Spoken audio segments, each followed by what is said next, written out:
यद्यपि विघ्नों का विस्तार है, पर कुछ विघ्न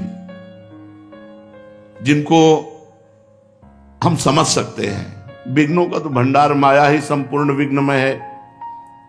आहार दोष, बुरी कमाई, बेईमानी का, दूसरे के हक का यदि अन्न है तो भगवत चिंतन नहीं होने देगा। साधु का आकाश वृत्ति, माधुकरी वृत्ति, इन दो वृत्तियों से ही जीवन चलावे। आकाश वृत्ति स्वयं जो मिल जाए, माधुकरी वृत्ति 5-7 घरों में मांग कर खाए। गृहस्थ सच्ची कमाई का, पवित्र धन का, पवित्र अन्न रांध कर भगवान को भोग लगाकर प्रसाद रूप में पाए तो आहार दोष से मुक्त हो जाएगा। आहार दोष ये भक्ति का प्रथम दोष है जो भजन नहीं होने देगा। प्याज लहसुन, जिस रसोई में मांस रांधा गया हो उस रसोई का बना हुआ अन्न, अगर एक बार पात्रों में मांस रांध दिया गया है और उसी में खीर पूड़ी रोटी दाल बना के आपको दी जाए तो जो मांस खाने से बुद्धि अपवित्र होगी वही उस पात्र के रांधे हुए अन्न के खाने से बुद्धि अपवित्र हो जाएगी। इसलिए आहार पर विशुद्ध भाव हमारा रहे। हम ऐसा आहार तैयार करें जो भगवान को भोग लगा सकें और प्रभु को भोग लगाने के बाद उसे पावे। दूसरा, शरीर का अस्वस्थ रहना। यदि हम व्यायाम नहीं करेंगे, कुछ देर आसनों पर नहीं बैठेंगे, प्राणवायु शुद्ध नहीं रखेंगे तो अन्न खा रहे हैं, हमारा शरीर दोषयुक्त हो जाएगा। गैस, ब्लड प्रेशर, शुगर, ये साधारण सी बीमारियां असाधारण रूप धारण कर लेंगी। आपसे सच्ची कहते हैं, यदि आप 1 घंटे पद्मासन और सिद्धासन में बैठने का अभ्यास करें और 20 मिनट प्राणायाम करें, कोई रोग नहीं होगा। ब्लड प्रेशर, शुगर, कुछ नहीं। ब्रह्मचर्य ठीक है, आसनों का थोड़ा अभ्यास है, क्योंकि आप लोग कोई गृहस्थ थोड़ी हो। जो गृहस्थ हैं वो भी 30 मिनट 40 मिनट का तो अभ्यास कर ही सकते हैं। वो केवल अपनी पत्नी से संतानोत्पत्ति के लिए सहवास करें, वो ब्रह्मचारी ही माने जाते हैं। जो एक पत्नी व्रत केवल संतानोत्पत्ति के लिए सहवास करता है। और आसनों पर बैठने से संपूर्ण शरीर में जो रोग रोकने की क्षमता है वो बढ़ती है। जैसे आप पद्मासन, हर नस नाड़ी आपकी एक्टिव हो जाएगी। हमारे कई ऐसे स्थान हैं जो एक्टिव नहीं हो पाते और हम अस्वस्थ हो जाते हैं। प्राणवायु के संशोधन के द्वारा मन एकाग्र, ब्रह्मचर्य पुष्ट, प्राणवायु सूक्ष्म, अखंड भगवत चिंतन।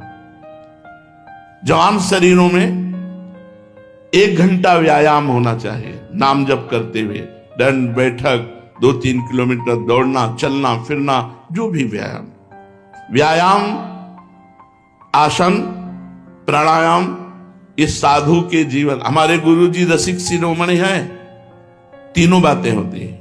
आप देखते हो, भ्रमण करने जाते हैं, हमने देखा है एकांत में व्यायाम और प्राणायाम करते हुए। प्राणायाम, व्यायाम, क्योंकि शरीर स्वस्थ तो भगवत उत्साह बना रहता है। दोनों किडनी फेल हैं, समस्या ही समस्या है। पर यदि पूर्व से साधन पक्ष ना होता तो हम तुम्हारे सामने बोल नहीं सकते थे।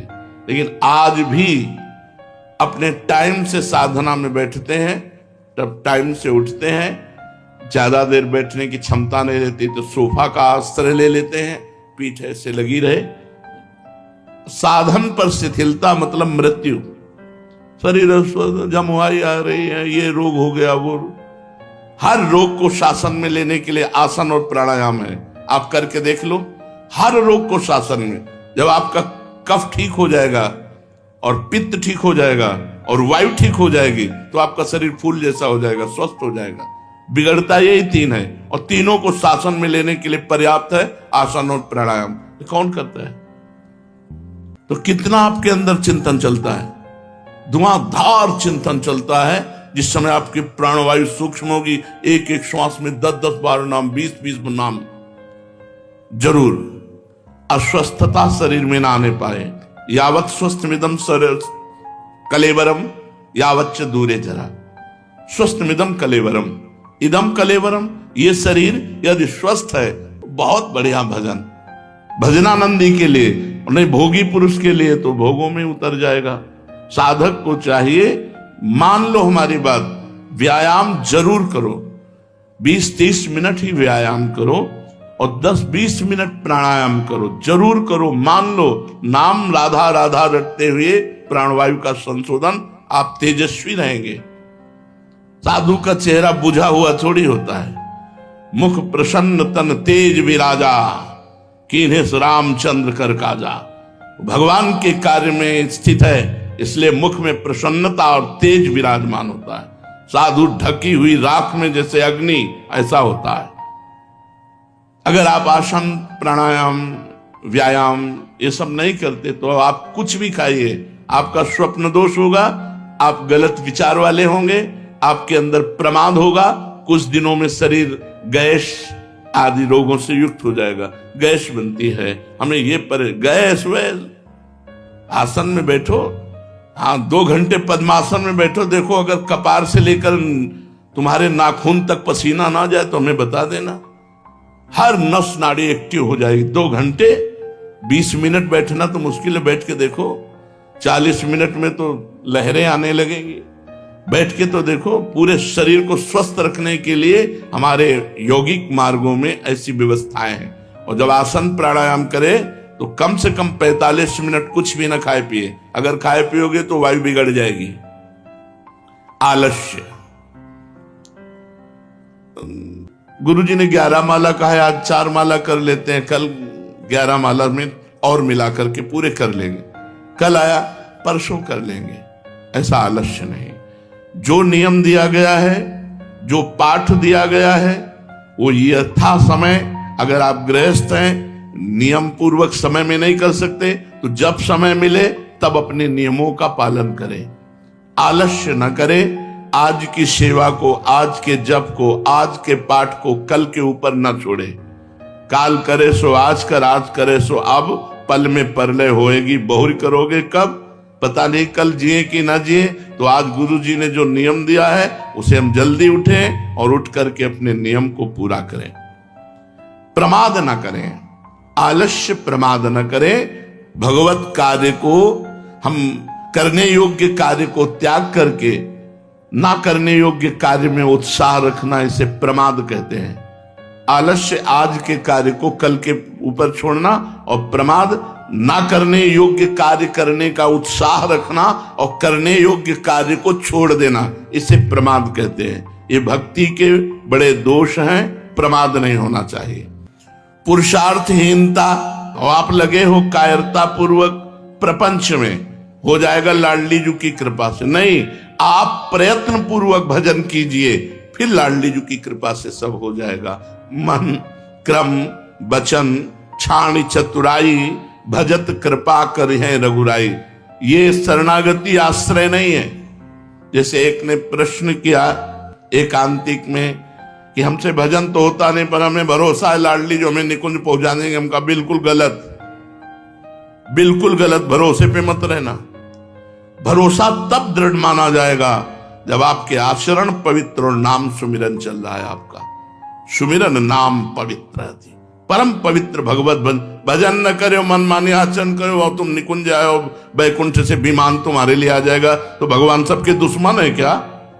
भगवान सबसे वैर किए हुए हैं क्या? सब मम प्रिय सब मम उपजाए। सब भगवान के प्यारे हैं, लेकिन जो भगवान को प्यार करता है उसी के लिए विमान आता है। वही बैकुंठ जाता है, वही गोलोक जाता है, वही साकेत जाता है, वही निकुंज जाता है। भजन के बिना तुम्हारे भरोसे को हम नहीं मानते, भरोसा हो ही नहीं सकता। जिसका भरोसा और आश्रय होता है उसकी स्मृति हर समय होती। ये प्रमाद कोई न कर ले। भजन छोड़ करके और हम बैठे हैं हमारा काम हो जाएगा, बिल्कुल प्रमाद स्थिति है, दुर्गति होगी। हर समय नाम जप, भजन और फिर भरोसा, भगवान का भरोसा। जे सब भांति तुम्हार भरोसा, संपूर्ण रूप से आश्रित प्रियाजू के और जिनके आश्रित उनका भजन। नहीं, सेवक जी महाराज कह रहे हरिवंश नाम बिसरे न छिन, श्री हरिवंश सहाय बल। जब नाम नहीं छूटेगा तभी सहायता आपको भगवत प्राप्ति की होगी। तभी आपको थोड़ा बड़ा जो हम में कमी हो रही, जो दुर्गुण है, दुराचार है, उनको क्षमा करके भगवान आगे। अब ऐसे प्रमाद स्थिति में टीवी देख रहे हैं, मोबाइल देख रहे हैं, खूब मनमानी आचरण कर रहे हैं संसार के, और बोले प्रियाजू के भरोसा से हो जाएगा। भरोसा ही नहीं है ना। प्रियाजू के भरोसे वाला संसार का चिंतन करेगा, गलत चेष्टाएं करेगा, मनमानी आचरण करेगा, नहीं ये भरोसे वाला नहीं है, तो वो बहुत चतुर शिरोमणि भी है। अगर हमारी प्रियाजू भोली भी है तो नागरता की रास किशोरी, अति नागरी वृषभान आवत सी वृषभान दुलारी, रूप राशि अति चतुर शिरोमणि, अति चतुर शिरोमणि।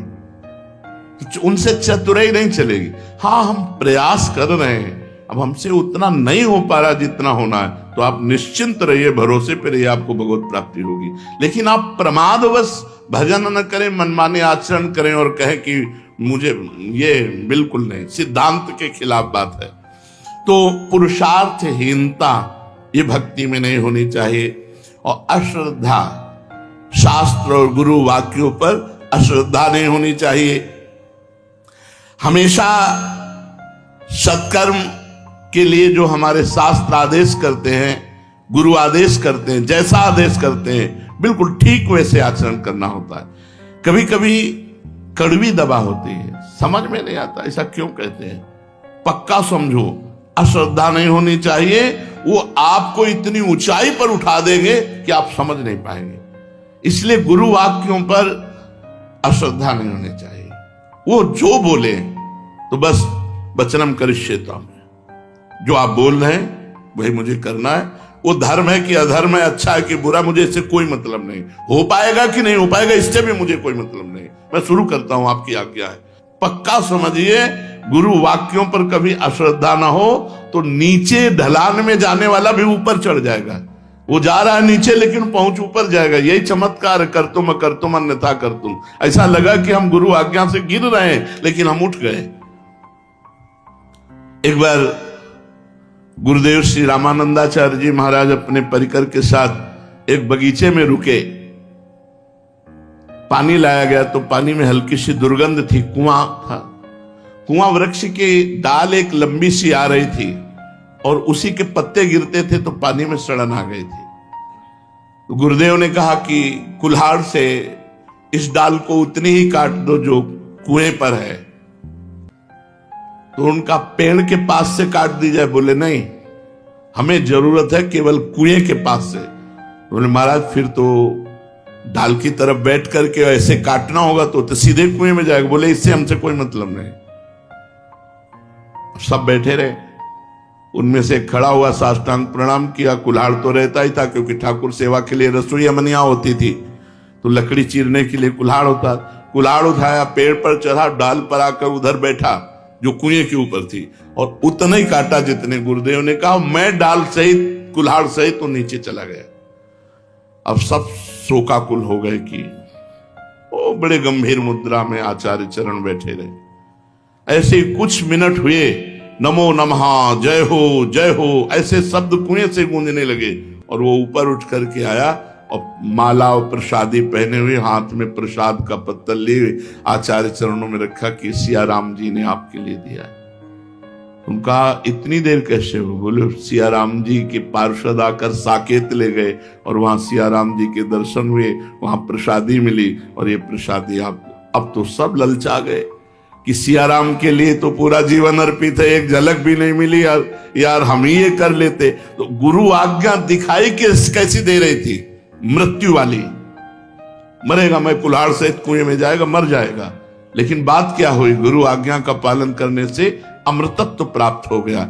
इसीलिए अश्रद्धा नहीं, गुरु वाक्यों में अश्रद्धा नहीं, और कुतर्क नहीं। अपने गुरु जी के वाक्य पर कोई तर्कना नहीं, कोई संशय नहीं, किसी से सलाह नहीं। अगर उन्होंने तुमसे कहा है कि तुम केवल लकड़ी चीरो, तो लकड़ी चीरते चीरते तुम्हें परमात्मा प्राप्ति हो जाएगी।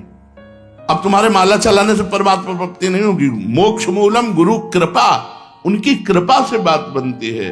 मंत्र मूलम गुरु वाक्यम, गुरु जी ने कहा गेट में खड़े रहो तुम, और जिंदगी भर केवल गेट में खड़े रहो। बोले यार ना हमारी ठाकुर सेवा होती है, ना हमारा भजन होता है, ना कोई सेवा, बस वो गेट में खड़े खड़े निकुंज मिल जाएगा।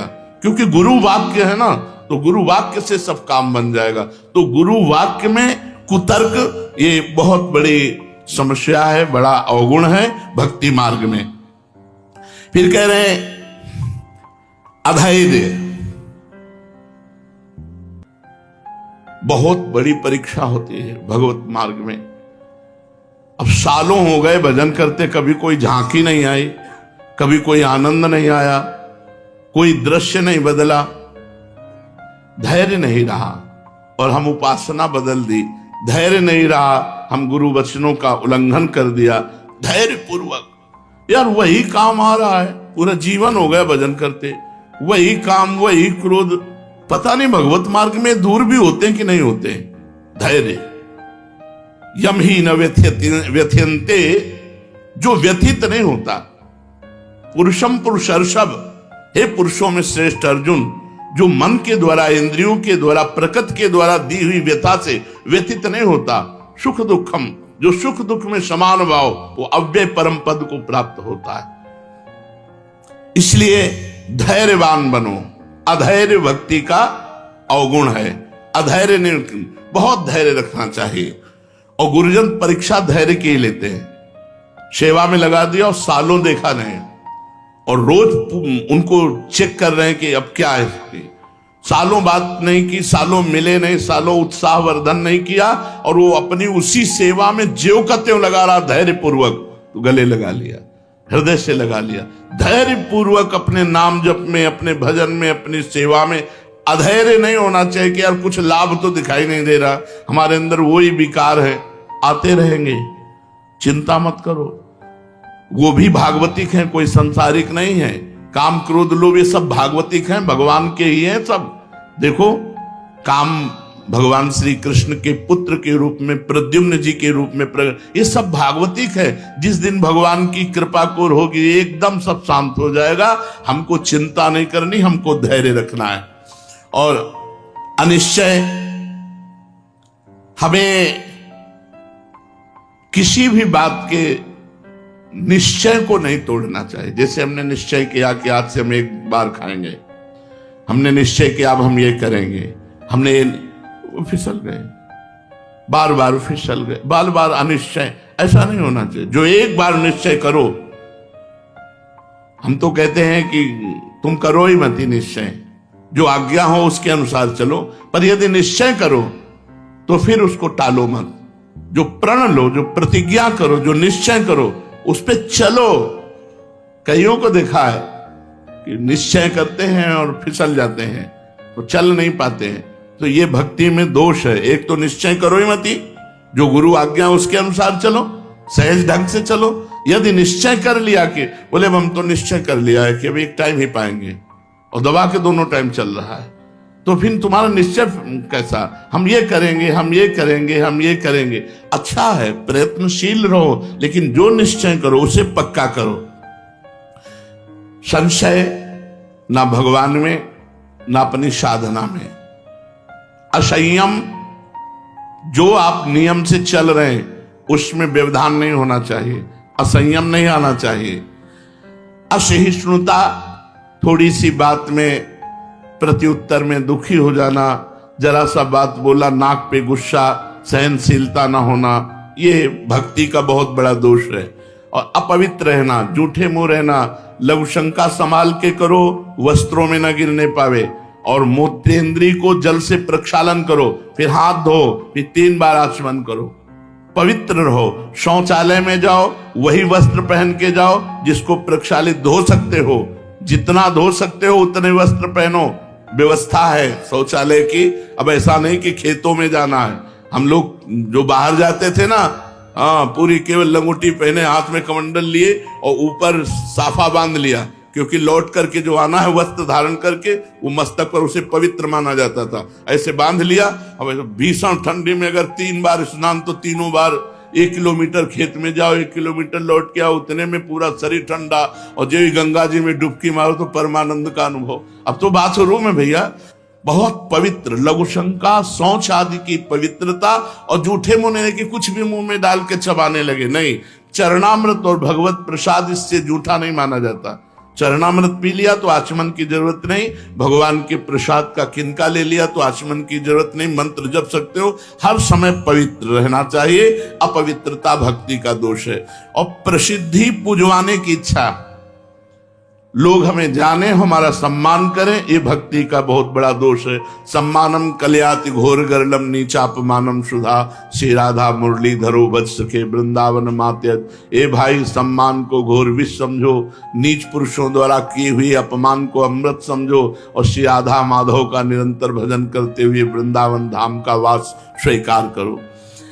प्रसिद्धि, पुजवाने की इच्छा और मान की चाह, ये बहुत बड़ा दोष है जो साधक को पतित ही कर देता है। इसलिए तुम्हें कोई प्रणाम करे तो तुम पहले उसमें भगवत भाव करके प्रणाम करो, ना कहने की जरूरत नहीं। हमारा नियम है कि हम पैर नहीं छुआते, तो हम आपसे प्रार्थना कर देते हैं और आपको प्रणाम करते हैं मानसिक। यदि आप जबरदस्ती छू लेते हैं तो हमारी कोई हानि नहीं है, आपका भाव है, आप है।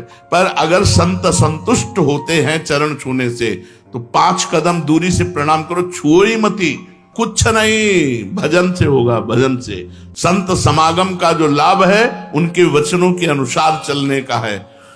किसी से घृणा मत करो, सब में परमात्मा विराजमान है, घोर पापी में भी भगवान की भावना करो। घृणा मत किसी से करो, इसका मतलब संग नहीं करना, संग नहीं करना पर घृणा भी नहीं करना। कोई रोगी देख करके या कोई भोगी देख करके घृणा नहीं करना। घृणा शब्द साधु के हृदय में नहीं होती, भक्त के हृदय में नहीं होती। ये क्रूरा अपिपापिनो न च सताम संभाष्य दृश्यास्ते सर्वान वस्तुतया निरीक्ष। सब में अपने प्रभु को देखो, किसी से घृणा मत करो, द्वेष किसी से मत करो। निर्दयता हृदय में नहीं होनी चाहिए, दुराग्रह नहीं होनी चाहिए, मैं ऐसा करूंगा ही नहीं। जैसी भगवान की इच्छा, जोई जोई प्यारो करे सोई मोई भावे। चंचलता नहीं होनी चाहिए। चल रहे हैं तो इधर उधर बैठे हैं तो दांत में कपड़ा चबा रहे हैं या तिनका चबा रहे हैं या बात कर रहे हैं, मतलब रास्ते में चल रहे हैं, हंसी मजाक नहीं, गंभीरता होनी चाहिए। साधक में जहां बैठा है शांत बैठा है, भगवत चिंतन पर चल रहा है गंभीर, चलते हुए बातचीत नहीं। बातचीत करना, खड़े हो गए बातचीत की, हंसी मजाक नहीं। नारायण हरि भजन में 5 सुहाग, विषय भोग निद्रा हंसी जगत प्रीति बहुबात। जल्दीबाजी से कोई काम न करे, पूछा लगा रहे आराम आराम से, पात्र मार्जन करे आराम आराम, जब ये करना वो करना, जल्दीबाजी नहीं। भगवान नाम चिंतन करते हुए सेवा, पर दोष दर्शन नहीं। बहुत बड़ी हानि होती है जो दूसरों के दोष का दर्शन करते हैं, दूसरों के दोष का वर्णन करते हैं, दूसरों के दोषों का श्रवण करते हैं, बहुत हानि होती है। पर निंदा के कीते आवत नहीं कछु हाथ, मूरख पर्वत पाप को ले चल अपने साथ। जिसका तुम दोष दर्शन कर रहे हो, दोष तुम में जागृत है, तभी दोष दिखाई दे रहा है और तुम्हारी दुर्गति का कारण बनेगा। यदि दूसरों के दोष दर्शन करोगे, दूसरों के दोष की निंदा करोगे, दूसरों के दोष की निंदा सुनोगे, तीनों बाधक है। पर दोष दर्शन, पर दोष कथन, पर दोष श्रवण। बाहरी वेशभूषा बनावटी, गुरु प्रदत्त वेशभूषा होनी चाहिए, बनावटी नहीं। सखी भाव अंदर का, सखी भाव पाउडर लगा के नहीं होता, सखी भाव रज लगा के होता है। शरीर में रज लगी, बाहर से फटे पुराने कपड़े पहले, अंदर से तैचरी दिव्य चिदानंद भाव। ये पार्थिव स्नो पाउडर लगा करके तुम सखी बन जाओगे, इससे भगवान मोहित हो जाएंगे तुमसे। अरे भगवान मोहित होते हैं तो भजन से। जितना भजन करोगे, जितना चिंतन करोगे, जितना पवित्र रहोगे, बाहरी वेशभूषा सावधान साधारण होनी चाहिए। अब जैसे मानो ये श्री जी की मेहंदी है, तो जरा से लिया माथे पे लगा लिया, थोड़ी है कि पूरे हाथ और मारी सब। ये श्री जी का महावर है, माथे में जरस लगा। बहुत सावधानी से किसी भी तरह का कोई श्रृंगार बनावटी एवं सहचरी भाव से कहीं हमारी वाणी जी में नहीं लिखा, और इसको निषेध किया गया है कि आप बाहरी बनावटी नहीं, पुरुष शरीर और स्त्री शरीर दोनों का राग त्याग करने वाला सहचरी भाव को प्राप्त होता है, गोपी भाव को प्राप्त होता है। ये नौटंकी है, ध्यान रखो। हम इसलिए खुल के कह रहे हैं कि नौटंकी मत करो, नाटक मत करो, बनावटी मत करो। इससे भगवान नहीं मिलते हैं। भगवान मिलते निरंतर भजन करने से। निरंतर वो भगवान को साक्षी करके कह सकता है। हमारी अगर बात उपहास लग रही हो तो जो साधक ऐसा करता है वो भ्रष्ट आचरण वाला है। भगवान को साक्षी करके वो बोले हृदय